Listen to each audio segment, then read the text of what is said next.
Confreiras, confrades, mais uma vez eu afirmo que é uma alegria muito grande compartilhar esses momentos com os amigos do Centro Espírita, Humildade e Caridade.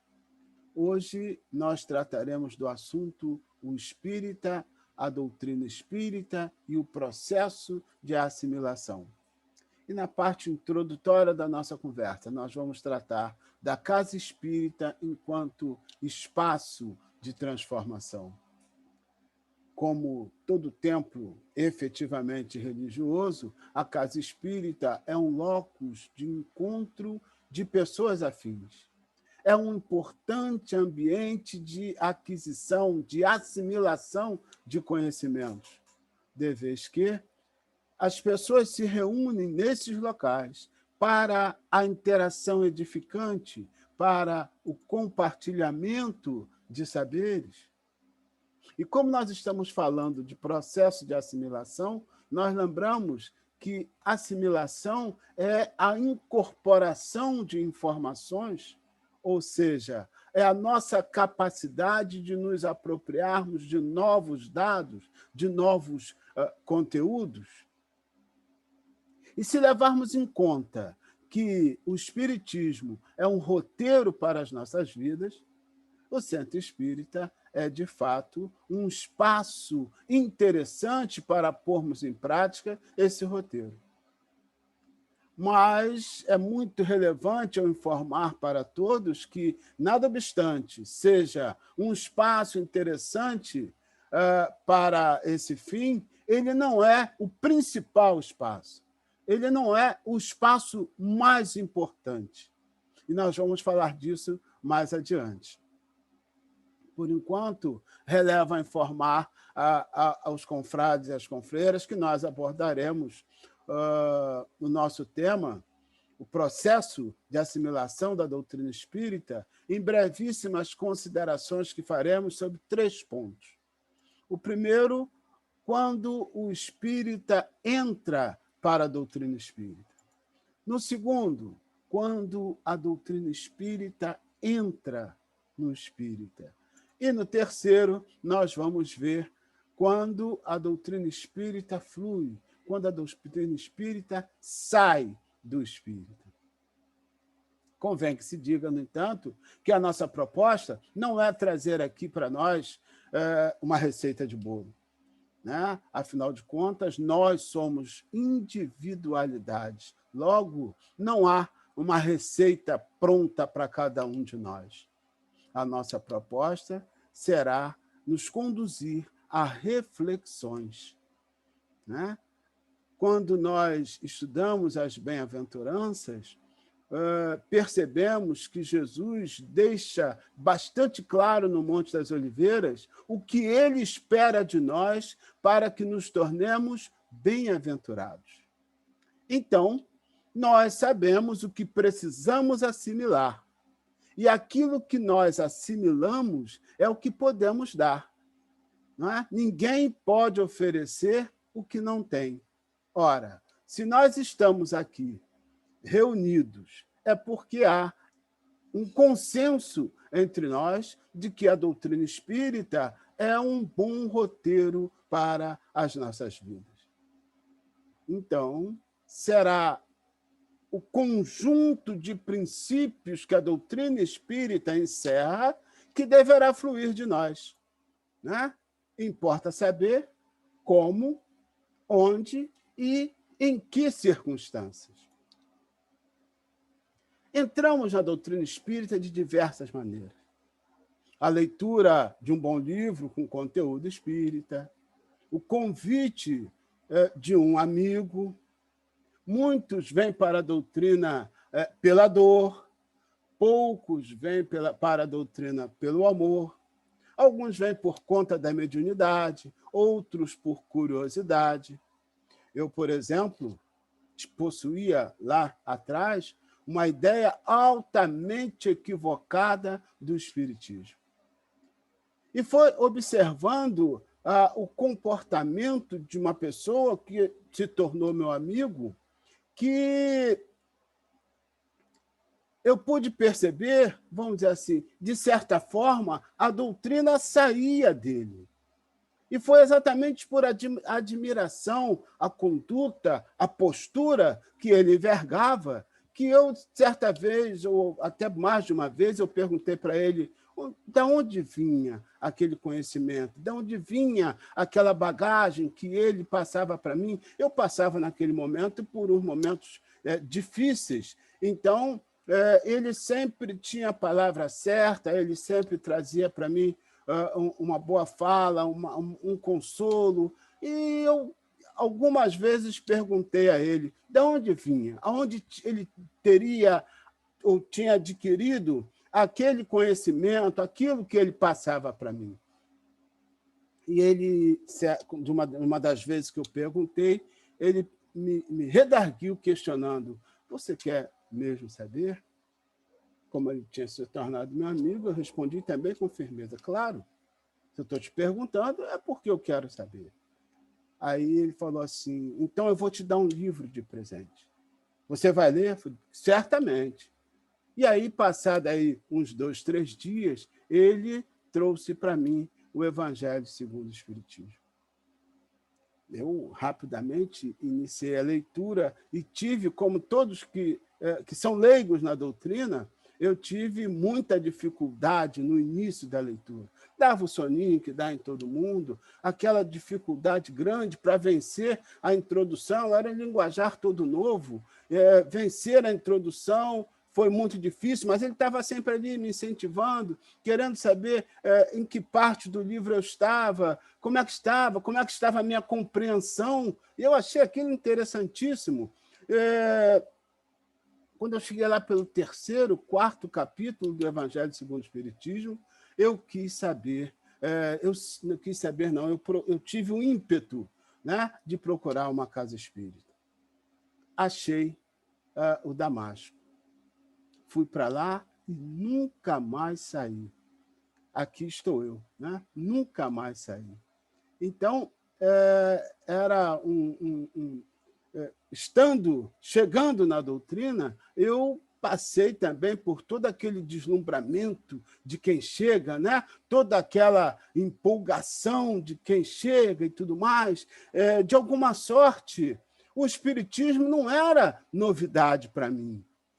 Como muitos de nós, quando eu estudei pela primeira vez o capítulo 17, item 3 do Evangelho segundo o Espiritismo, que trata dos caracteres do homem de bem, eu também fiquei com a síndrome do homem de bem. É isso? Hoje eu continuo com a mesma empolgação, mas com os pés no chão. Tá certo? Então, vamos lá. Quando a doutrina espírita sai do espírito, o processo de assimilação, né, da doutrina espírita, ou seja, o caminho que temos que percorrer para apreender a doutrina espírita é longuíssimo, eu diria, dentro das concepções, né, de tempo e espaço que nós temos hoje, é um caminho longuíssimo. Põe reencarnação nisso. Certa vez não, essa semana, eu conversava com uma colega de trabalho acerca desse assunto, falando mesmo, né, até para que nós pudéssemos falar aqui com mais propriedade. Então, como ela era evangélica, eu omiti, né, a questão da doutrina espírita, porque ela, sendo evangélica, ela não admite o princípio da pluralidade das existências, decorrente da lei do progresso, e por isso mesmo eu substituí a expressão doutrina espírita por religião. E, quando ela entendeu, ela me disse: mas a religião, entrar na gente, é santificar. Leva a vida toda. Entra pela eternidade. Palavras dela. Mas as palavras dela evidenciam para nós que todos temos noção de que se trata de um processo mais ou menos demorado. A grande verdade é que também depende de cada um de nós. E evidencia também que a casa espírita é o espaço onde começamos a assimilar os princípios da nossa doutrina. E esse conhecimento começa a ter eficácia quando promove em nós transformações, mas transformações de verdade. Não pode ser só na casca, não pode ser só um verniz. São transformações de dentro para fora.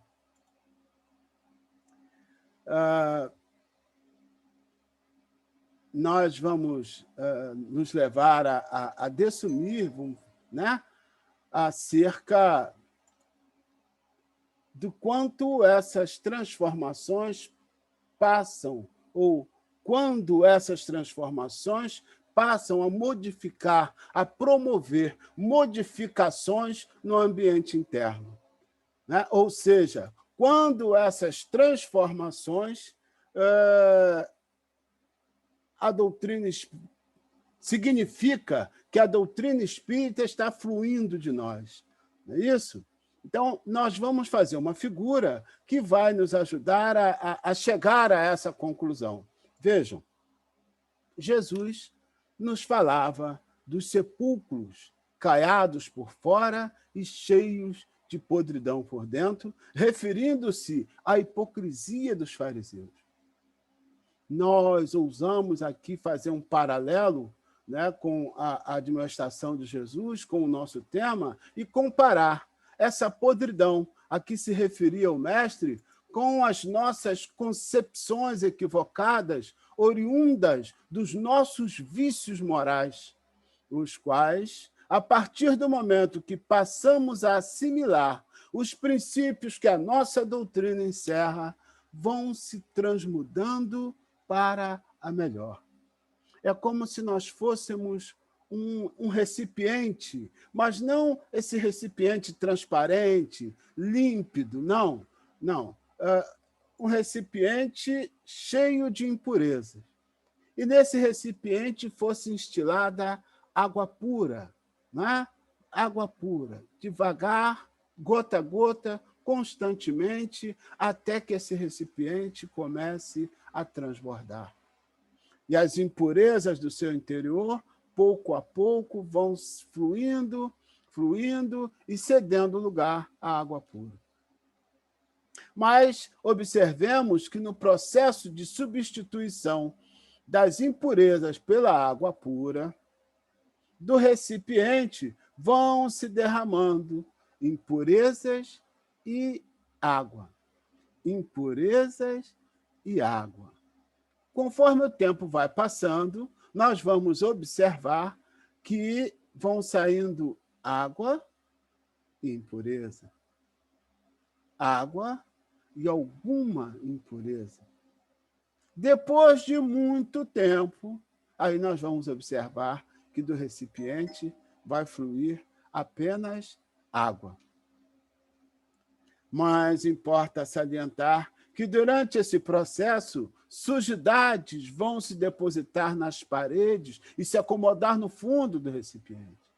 Então, será necessário, de vez em quando, de tempo em tempo, revolver a água, aparentemente límpida, pois que ainda em contato com sujidades, para que efetivamente ela se torne isenta de impureza. Então, vejam, para que a gente possa entender, não é? O recipiente somos nós. Não é? As impurezas são as nossas imperfeições morais. E a água pura é a doutrina espírita. Então, à medida que ela vai entrando em nós, não é? As nossas concepções equivocadas vão dando lugar a esses princípios que vão sendo assimilados por nós. Eu me fiz entender? Bem, se eu me fiz entender, então é o momento de eu trazer a nossa primeira reflexão. Vejam, quais sejam. Em que fase dessa transposição você acredita que se encontra? Por outra, eu trabalhei um dia desses com a parábola da xícara de café. Eu não sei se todos conhecem, mas numa síntese apertada, a parábola diz que se você estiver com uma xícara pires, com uma xícara cheia de café, e alguém te dá um encontrão, vai café para todos os lados. E aí a pessoa pergunta, por que o café derramou? Aí obviamente as pessoas respondem, porque eu recebi um encontrão. E aí o interlocutor diz, resposta errada. Você derramou o café da xícara porque tinha café na xícara. Né? Se tivesse chá, você derramaria chá. Se tivesse outra coisa na xícara, você derramaria a outra coisa. E aí a síntese dessa parábola é que a vida, de vez em quando, nos sacode. Não é um fato? A vida, de vez em quando, nos sacode. A vida nos dá encontrão, não é? É aquela sacudida, né, para remexer, revolver as nossas impurezas. Não é isso? E aí? Nesses momentos, o que está se derramando? O que você derrama? Reação violenta, raiva? O que está, na verdade, o que está sendo derramado da sua xícara de café? O que está derramando da sua xícara de café? É a mesma pergunta, só feita de forma diferente. Essa é a primeira reflexão que nós queremos promover com essa nossa conversa. Muito bem. Nós dissemos, né, que a doutrina espírita é um roteiro para as nossas vidas. E a casa espírita é o espaço onde nós estudamos e assimilamos os princípios do espiritismo. Logo, também é um espaço interessante para que nós possamos pôr em prática esse roteiro. Mas nós afirmamos, contudo, que lá não é o principal espaço para a vivência desse roteiro. E onde seria? Nós falamos. Onde seria? Bem, consta no Evangelho segundo Marcos que Jesus teria expulsado uma legião de espíritos que atormentavam o homem, o qual, por conta disso, era chamado de o endemoniado. Após o gesto de Jesus, o homem, muito agradecido, se propôs a segui-lo. Jesus, porém, não permitiu. Ao invés disso, o mestre determinou: vá para a tua casa, para os teus. Anuncia-lhes tudo o que o Senhor te fez e como teve compaixão de ti. Então, veja, meus irmãos, pegando mais uma vez um gancho, né, nessa lição do mestre, nós diríamos que significa dizer que é principalmente no nosso lar, na convivência com os nossos próximos, mais próximos, que a doutrina espírita deverá fluir de nós. Não é? Mas nós sabemos que o ambiente doméstico é um ambiente desafiador. Nenhum de nós tem dúvida de que em muitos lares se reúnem desafetos do passado para aprenderem a conjugar o verbo amar. No entanto, meus irmãos, quantas desavenças, quantos conflitos, agressões, injúrias, xingamentos, palavrões. Mas Jesus deixou uma determinação para nós. Um comando vos dou, que vos ameis uns aos outros. Portanto, é no lar que devemos vivenciar e exemplificar a humildade, a paciência, a tolerância, o respeito, o perdão, todas aquelas coisas que Jesus falou quando nos falou das bem-aventuranças lá no Monte das Oliveiras. É lá que devemos distribuir gestos de carinho, enfim. É no ambiente doméstico que nós devemos oferecer o nosso melhor. Depois da nossa casa, o espaço onde nós mais convivemos com pessoas é no nosso trabalho. Então, veja, e aí vai um plus, né? O principal ambiente para que a doutrina saia de nós acabamos de ver, é com os nossos. Não é isso? Com os nossos próximos, nós próximos. Mas me parece que o ambiente do trabalho também é um espaço muito interessante para que a doutrina saia de nós. Porque é um lugar onde nós devemos vivenciar o respeito, a disciplina, a harmonia.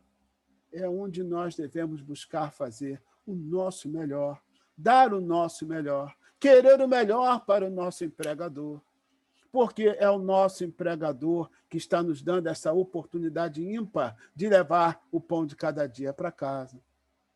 Então, para resumir e finalizar esse nosso trabalho, eu diria que a doutrina espírita deverá fluir, deverá sair de nós em todos os espaços de convivência em que nós estivermos. Dito isso, então, eu quero trazer para nós, já que o nosso propósito era nos conduzir a reflexões, mais três questionamentos para que nós possamos refletir a respeito deles. O primeiro, como a doutrina espírita está saindo de você em casa? O segundo, como a doutrina espírita está saindo de você no trabalho? Tem procurado fazer aquelas coisas que nós acabamos de falar? Né? Agir com disciplina, com respeito, com harmonia? Tem pensado e buscado fazer o melhor para o patrão, porque ele está nos dando uma oportunidade? Terceiro, como a doutrina espírita está saindo de você com aqueles que lhe são menos simpáticos? Então, meus irmãos, agradecidos pela grandiosa oportunidade que mais uma vez nos dá o Centro Espírita Humildade e Caridade, nós trouxemos aí essas reflexões para que a gente possa discutir, conversar e tirar as melhores conclusões dessa nossa conversa. Muito obrigado a todos e que Papai do Céu nos abençoe.